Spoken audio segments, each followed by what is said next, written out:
Thank you, Dr. Sumit, for the kind words, and a very good afternoon to everyone. All the faculty members and dear students who are present here. And it's my Subharti Medicine Update. And thanks to Dr. Saurabh for organizing a short CME. And my special tribute to Dr. Mukti Bhatnagar ma'am. And it's a proud moment that Subharti Medical College has also inaugurated the museum in the memory of Dr. Mukti ma'am.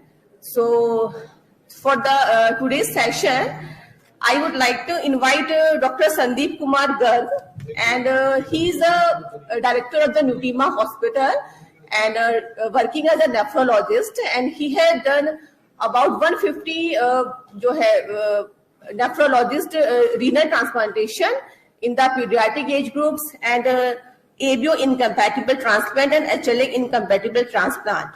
And Dr. Sandeep Garg is also the co-doctor of LRR Medical College and had done his MD from the Upper Medical College and MBBS from the Prayagraj Medical College. And apart from the academic and the clinical perspective, as far as personally know, Dr. Sandeep is a very kind human also, and whenever we need his help, he's really available to help us in any matter. So I welcome Dr. Sandeep for your deliberation.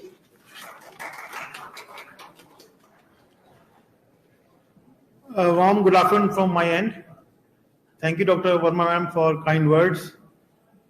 I know Dr. Mukti when I was doing my MBBS at Prayagraj. I was very fascinated that some female doctor has joined. He did her MD from there, probably from Prayagraj only. And then I met her when I came to Meerut for practice. And I initially wanted to join Subharti, but because of some unforeseen circumstance, I couldn't do it. Subharti has grown like anything in last 2 decades, and today I'm very proud that Dr. Saurabh has asked me to deliver something which is close to my heart. I've been doing it for last 11-12 years now, and we have around 200 odd transplant to our credit. In Nutima, we have done 108 renal transplant in last 5 years. So as I am asked to tell you something about renal transplant, what all the internists should know. Because renal transplant is something which is not being done in most of the medical colleges. It is restricted to few super specialty hospitals. So we know it, but not details about it. So just a nitty-gritty about renal transplant, thanks to all my chairperson, Dr. Anand, he was very close to us. Then we went to do MRCP. I committed for doing MRCP in nephrology. Well, we all know that CKD is quite prevalent. It's around 8 to 16% in the worldwide population. We had around 2.5 lakh ESKD patients in a year. On 50,000 odd patients get dialysis. And because of free dialysis being available in various centers by the government, dialysis is now quite prevalent. But transplant, around 6,000 odd transplanting are being done in India, and we contribute around 24 transplant to 24-30 transplant per year by our center. Now this is how the transplant is being done. This is the cartoon which tells you the transplanted kidney which is being put in the right iliac fossa, and the artery is being now smoothed with the right iliac artery, and vein is the right iliac vein, and ureter is osmosed with the bladder. And this is how the transplant kidneys look. Now the question is when it's required.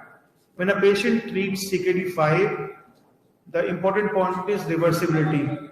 One shouldn't have a reversible CKD5. Sometimes people have acute and chronic kidney disease like accelerated hypertension, drugs, sepsis, dehydration can cause acute and chronic kidney disease, and sometimes patients require dialysis for a short moment of time and then they go back to their basic kidney disease. So we have to rule out reversibility in these patients before labeling them as CKD5 and ask them to go for transplant or dialysis. So acute factors has to be ruled out before asking these patients to get transplant. There shouldn't be any active infection, no active malignancy, no other organ failure. Like if a patient of chronic liver disease is there, we have to go for combined liver and kidney transplant. But as far as heart failure is concerned, if the patient is having a poor ejection fraction because of uremia, these patients reverse back to their normal EF after transplant. So this is another beauty of this method of treatment, that after doing transplant, people recover of their EF, ejection fraction, after doing a successful transplant. There should be at least an expectancy of 5 years before we ask a patient to get transplant. This is the first transplant which was done in 1954, and in India it was started in CMC Vellore, and then there was no looking back. Many centers are doing renal transplant nowadays. I have learned that Subharti is also starting renal transplant. I welcome the move under leadership of Dr. Anand probably. Now, as we all know, the dialysis doesn't replace the whole function of the kidney. There are few functions which are not replaced by dialysis. That's why we need transplant. And the beauty of transplant is that it gives you freedom from dialysis. It has a better quality of life. You can marry, you can produce children, you can do your work. You can, if you are a CA, if you are a leader like Lalu Prasad Yadav just for the transplant, probably you will be back into action in 2024 Lok Sabha elections. It's a better long-term survival whenever you get transplant. All functions of kidneys are replaced, and definitely it's cost-effective also. Why cost-effective? Because in private setup, if you get dialysis, it will cost you on 2.5 lakhs per year, and the cost of transplant will be recovered in hardly 2.5 months, 2.5 years. So it's a cost-effective also, and you are back into your life, and the quality of life is quite good. There are 3 hormones like renin, erythropoietin, and vitamin D. They are not being replaced by dialysis. Renin is causing hypertension, and when you transplant a patient of ESKD, his hypertension normalizes, and it's all because the renin is not there. That bad renin is not there. Erythropoietin is also not being produced in ESKD patient, end-stage patients, and that is being replaced by erythropoietin from the outside. And whenever you transplant these patients, their anemia also improves. You don't require any EPOs for these patients, and sometimes they develop polycythemia even because of various reasons, and you need to donate their blood at regular interval. Similarly, vitamin D is not being produced whenever you have deficient kidney functions, and you need to add vitamin D to our patients. And whenever we treat this patient, our renal bone disease also improves after transplant. The long-term survival is not good on dialysis. It's around 50% in 5 years, and you need to do transplant to prolong the survival of these patients. If we talk of risk, after 100 days of transplant, the risk improves, and the death rate is quite low in patient of transplant as compared to patient dialysis.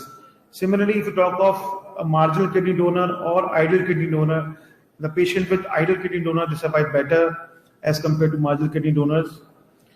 If you go for preemptive transplant, this is another beauty of this renal transplant, that you need to ask our patients whom are working, like a lawyer, like a doctor. I know a doctor who was working with us. He got this disease. He got himself transplanted and back into work within span of 1 month only. So this is the beauty of this organ transplant, that if you are a working person and if you get transplant, you can get back to your work within a span of 3 months. So the survival is better whenever you go for preemptive transplant vis-a-vis after getting dialysis and then getting the transplant. So allograft survival is better if you get a preemptive transplant as compared to non-preemptive transplant. Patient survival is better when you get early kidney as compared to the patient who comes on for regular dialysis. There's cardiovascular benefit also. The patient on dialysis, they do very poor as far as cardiovascular mortality is concerned, and they die because of cardiovascular problems. Most of the patients on dialysis, they die off because of cardiovascular problem. And second most common is sepsis. And these two factors, both sepsis and cardiovascular problem, they are not seen when we get transplant. So cardiovascular disease, infectious disease, they are lesser in patients on transplant as compared to patient dialysis. If you talk of survival, the survival is better in patients with living donor as compared to disease donor. The graft and patient survival is better. Now, what we need to start a transplant program, we need a good dedicated nephrologist, we need a good urologist who can perform a transplant, we need an immunologist, a pathologist, dedicated pathologist, infectious disease specialist, and intensive care. These are the core team which are needed to start a transplant program in a center. Luckily, we have all these facilities at our center. As far as donor is concerned, legally, only first degree relative like parents, siblings, children, spouse, grandparents can donate. But the Indian law also allows friends to donate kidney. Even your आपका जो साथी है, आपका driver है, even your knocker can donate kidney, but it has to be proven that it's legal. There's no money transaction in it. So it has to be legally authorized by the authorization committee, which is present in every district.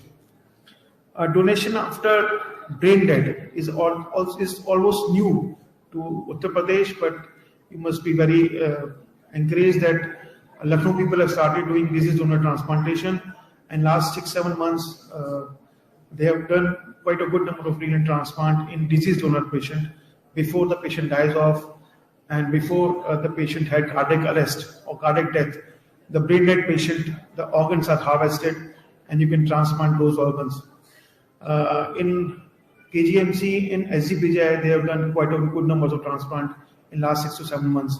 And this program of disease donor transplantation has now been active in UP also. In southern states like Telangana, Tamil Nadu, Karnataka, they are doing very well as far as disease donor transplantation is concerned. Although the disease donation has lesser survival as compared to living donors, but still, if you don't have a donor, disease donor helps you to get kidneys and other organs, and you can start your good quality of life. In disease donor, the kidney starts little bit later. There is avoidance of brain death stress in patient whom we get for living donor transplant.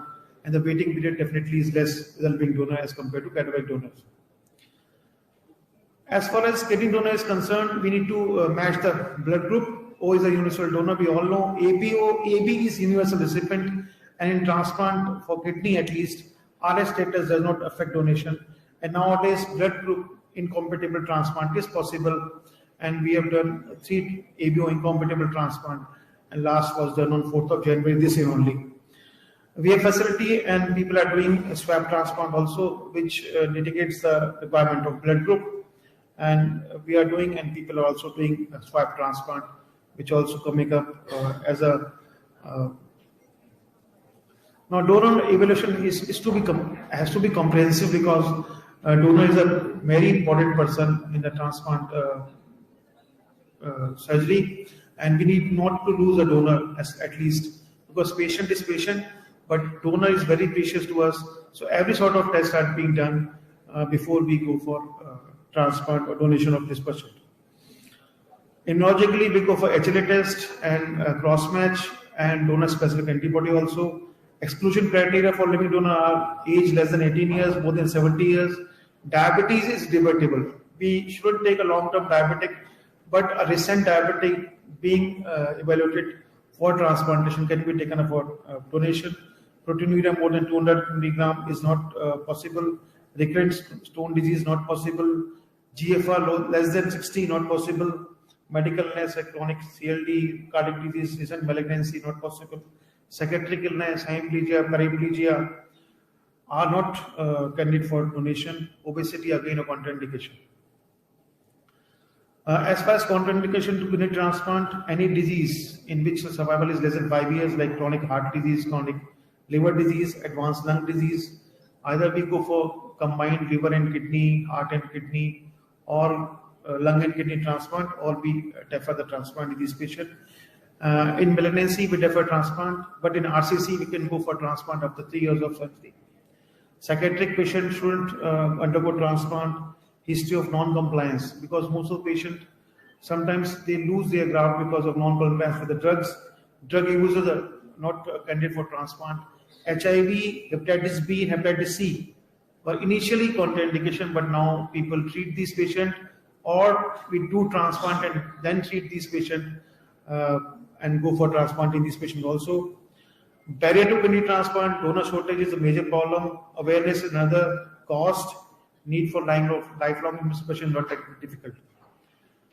Now, awareness is very much important, because sometimes I get a call that, "Bhai, mera mama ji mar gaye hain, और kidney ले ले." तो मरने के बाद you cannot donate kidney. It has to be a brain dead person with functioning heart. In those patients, we can harvest the organ, but that has to be done in a center which is approved for that. You cannot just come and say, "मेरे मामा जी मरने वाले हो, मेरी kidney ले लो." ऐसा नहीं कर सकते आप. Transplant cost is around 6 to 15 lakhs, depending on in metro, non-metro cities. We around 7 lakhs of transplant cost is there at our center.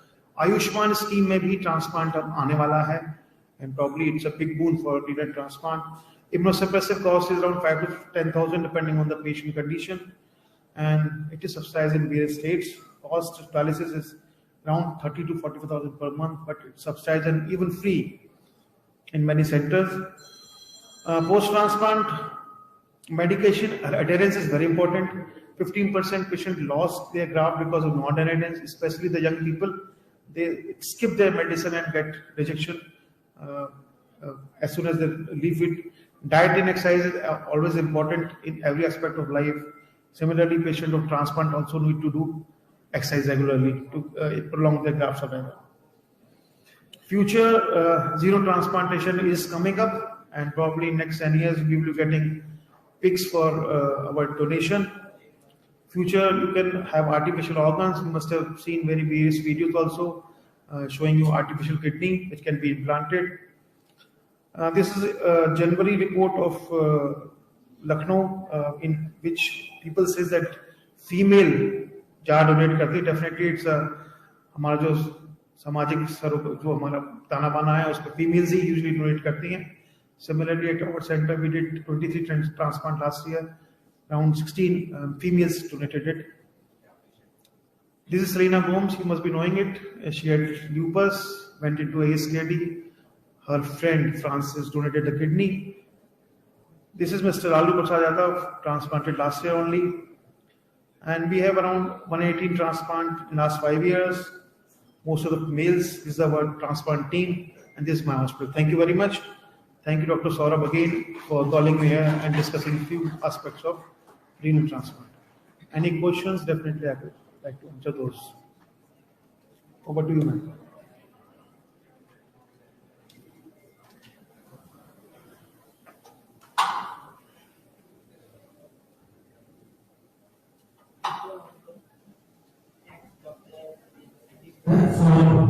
For your very nice and discussion on transplantation. Sir, I have one question regarding this. That mostly in convention we perform the CBC cross match or HLA type. As you mentioned that most of the states perform the relative or non-relative transplant. To expect non-relative transplantation is 0.6 difference, but it is neither responsible for your whole outcome of transplant. So, is there genuine to perform the HLA typing prior to transplanting nowadays? Basically, this is nephrology talk. Basically, sir, ये पूछ चाह रहे हैं कि HLA is required or not. So, HLA is not at all required for renal transplant at least. And we can do transplant even without HLA match also. So that is your answer probably. No? But most of the